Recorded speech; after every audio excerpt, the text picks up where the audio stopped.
皆さんこんばんは。ゼルダ考察の右脳と言います。蛮族装備とガノンミイラの共通点に進展がありました。ゼルダゲーム全般の薄いネタバレがあります。敏感な方はお気をつけください。今回は視聴者の方からいただいたコメントをもとに考察していく視聴者コメントミニ考察コーナー、略して仕込み考察です。まずこんな感じで進めていきますという例を挙げます。時のオカリナとテラコとマスターソード。時のオカリナって時空石と同じ色してますよねといった内容のコメントをいただきました。ハイラルヒストリアに時のオカリナを指して、あのオカリナも時空石と同じ青色をしていた、もしかしたらあれにも時空石が材料として使われていたのかもと書かれています。わざわざ公式資料でテキストで残すということは、そう頭に入れておいてほしいということではないでしょうか。そしてかなり前の動画になりますけど、テラコが空気穴で笛のようにして出す音色がオカリナに似ていることや、時の扉が歌をきっかけに開くことに関してお話ししましたね。テラコは時のオカリナを元に作られたものなんでしょうか。そしてその一部に時空石が使われていたとかですかね。はっきりとは言いませんけど、今のところそんな風に考えていってます。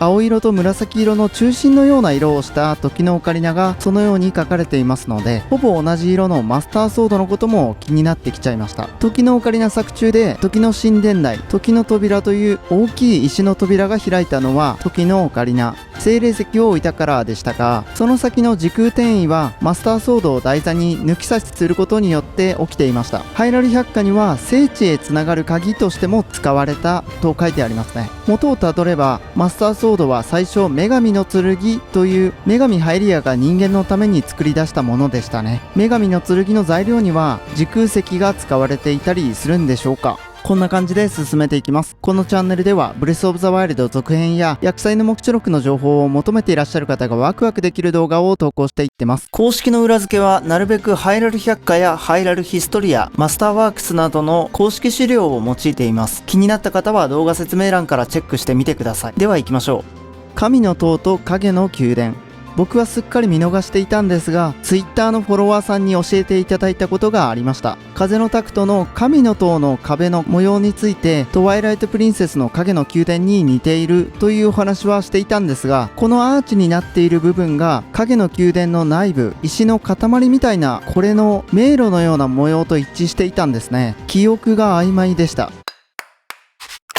それで双方をよく見てみると模様が左右対称になっているように見えます。左右対称というと現実世界で言えば例えばハンコを押したような状態って感じですかね。違う世界線だけど表裏一体みたいなことでしょうか。これが何を意味しているのかは分かりません。僕は神の塔は主にシーカー族が作ったものだと思っていまして、その内容については動画説明欄に貼っておくのでこちらの動画を見ていただきたいんですけど、この模様の一致具合を見るといよいよ影の一族との関連が気になってきますよね。光の世界にいた時には同一の存在だったんでしょうか。神の塔がある位置は風宅のハイラル城の位置でほぼ間違いないとして、影の宮殿に唯一アクセスできる場所は砂漠の処刑場ですよね。それが風宅で言うと魔獣島あたりだと思っているんですけど、どうなんでしょうかね。砂漠の処刑場の鏡の間は周りが円形で囲まれていて細い棒がいくつも立っています。そこら辺も神の塔になんだか似ていてついついつなげて考えてしまうんですよね。あと少し話が変わるんですが、こちらもちらっと話しておきたいです。時のオカリナのゲルドの谷、ゲルド族がいるゲルドの砦の中には骨の飾りやミノみたいなものがありますよね。思い出してみると風宅の魔獣島のガノンドルフがいる部屋にも同じようなものがありました。関連は分かりませんけど、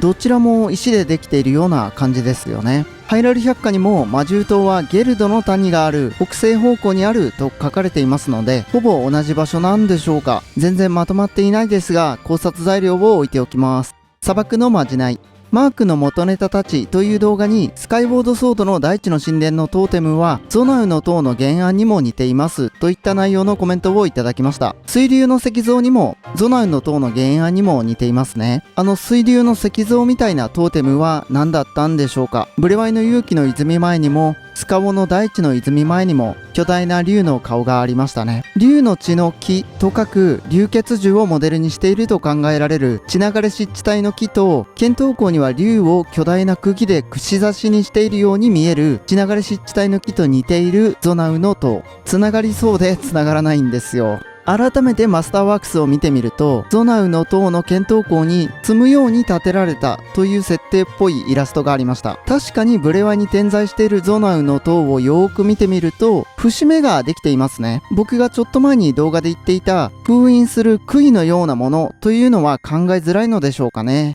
それとも僕が元ネタと考えている流血樹に似たあの巨大な植物を真似て積み上げて作っていったということなんでしょうか。少し話は変わるんですが、先週の時の勇者勝利子供時代ルート考察ツアーで見かけた南のオアシス近くの積んで足していったようなトーテムのような石の塔、これが何なのかは謎ですが、いくつかのこの物体でほぼ等間隔で真ん中の巨大な岩をきれいに囲んでいました。あれは何だったんでしょうね。ここにはモルドラジークがいますので、そいつから逃れるためにという半分メタ的な理由なんでしょうか。にしてもどうしたらあんな重いものをあんな高さまでいくつも積めるんでしょうね。確か本作ディレクターの藤林さんは、このハイラルにあるものすべて説明できないものは置いていないとインタビューで答えていましたよね。これも何らかの説明がつくんでしょうが、現段階ではヒントが足らないんでしょうか。ゾナウとロールシャッハ。蛮族装備のお腹のペイントが続編 PV ガノンミイラのお腹のトライデントで刺されたような穴とトライデントを表しているみたいですねといった内容のコメントをいただきました。確かに似ていますよね。ゾナウ族はガノンドルフを崇拝する者たちなのか、それともガノンドルフにトライデントを刺したことを象徴するただのペイントなのか、どういう関連なんでしょうね。他の鎖骨や足のすねあたりにあるペイントにも重要な意味があるように思えてきます。蛮族装備といえば皆さんはロールシャッハテストというものをご存知でしょうか。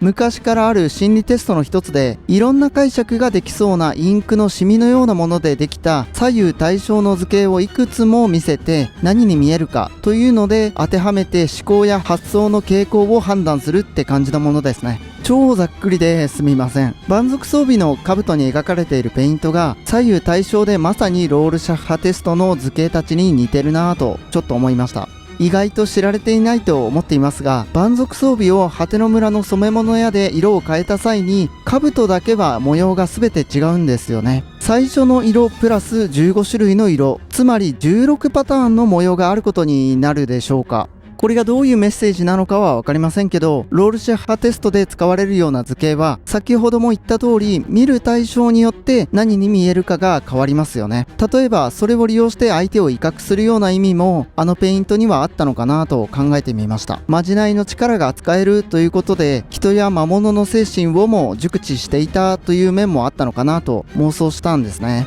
とそれだけです。だらだらとすみません。というわけでブツッと切りますが今回は以上です。この動画を楽しめた方は2秒ほどいただいて高評価ボタンをポチッと押していただけるとまた動画作りを頑張れますのでぜひお願いします。ご視聴ありがとうございました。